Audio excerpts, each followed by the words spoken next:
Obviously, this film was an extreme amount of movement.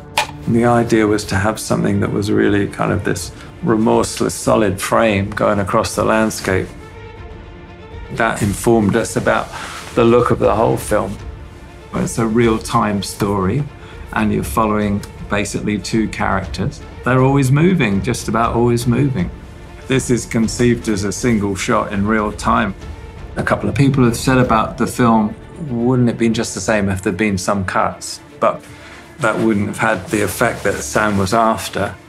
We really took a lot of trouble to make sure that it wasn't a gimmick, that the story was served. For me, it feels like you forget about the technique, but because it's there, you are totally in it. There's no way the audience is let off the hook. It's almost claustrophobic. They're not allowed to look away. You're just with them and they don't stop. Yeah, so that's what I feel about, is immersive about it. Sam and I really were thinking about it like, where would we ideally want to put the camera? As you would normally on any film, and say, well, at this moment I need to see their faces. This moment I need to see what they're seeing. I want to push in, I want to be wide and see them little figures. Sam rehearsed all the scenes with the actors. Then we would discuss, okay, this is their blocking.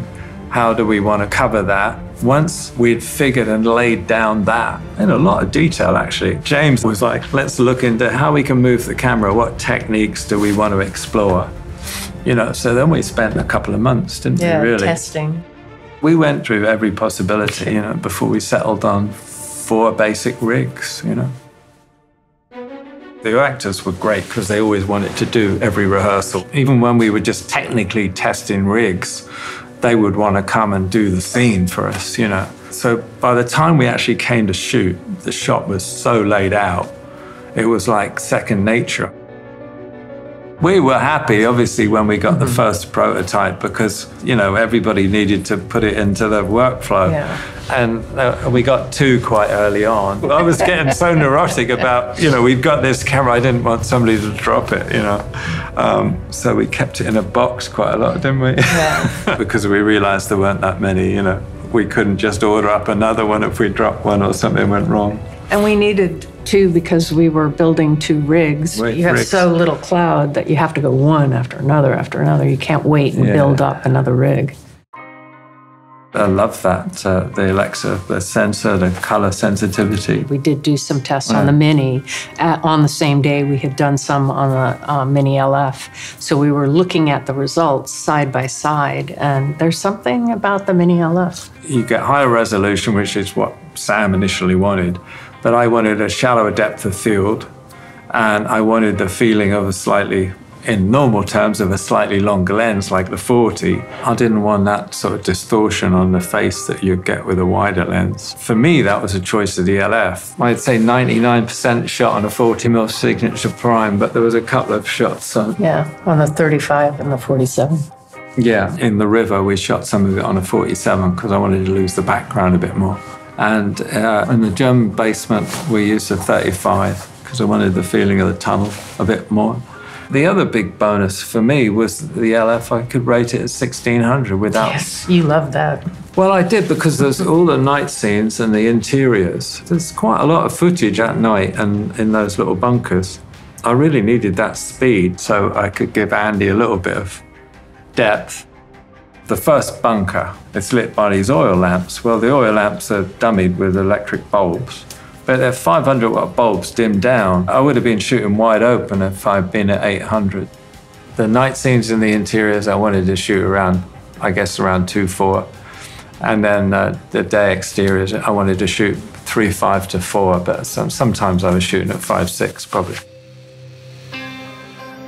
When I had time, I would kind of end the exteriors down to shoot around 4. But there are times I didn't have the time. The light would change, the cloud would shift, and sometimes I'd just shoot and it was a bit deeper stop than I wanted, really.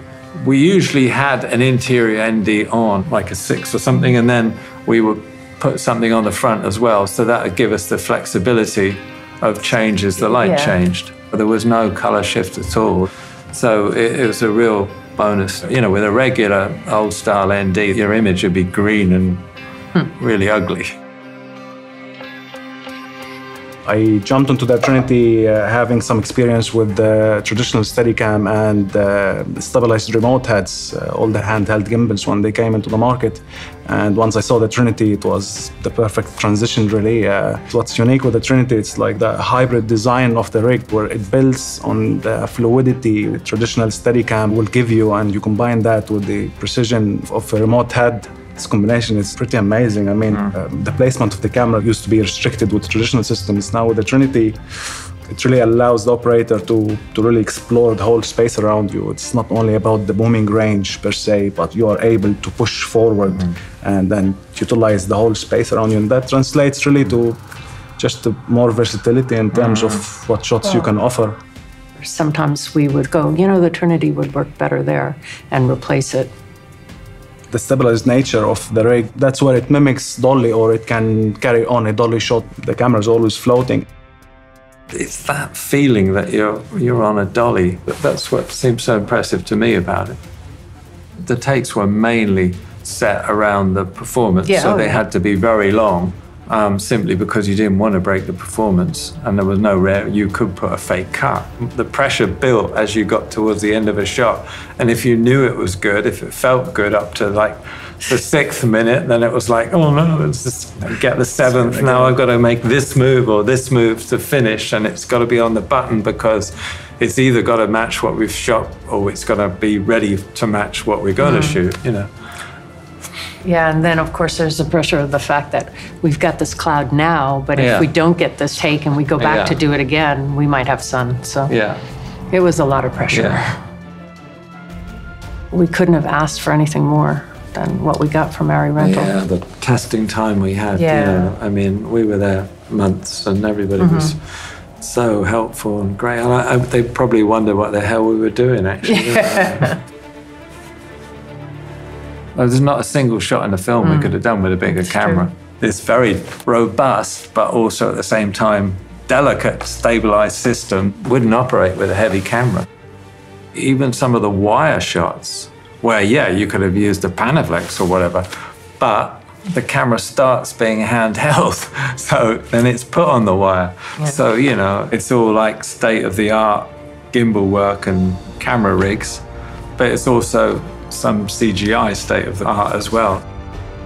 Running down the front line trench, that was just a particularly difficult one to do. On one side of the trench, it started on a crane arm, dipped into the trench, came up, was taken off, put onto another crane while the actor came up, stood for a moment, and then everybody ran together. So it was just an amazing shot to be able to take, and we certainly couldn't have done it with a big camera, that's for sure. Yeah. This sort of film probably couldn't have been made a few years ago. Here we are, very thankful for this camera. Thank you very much.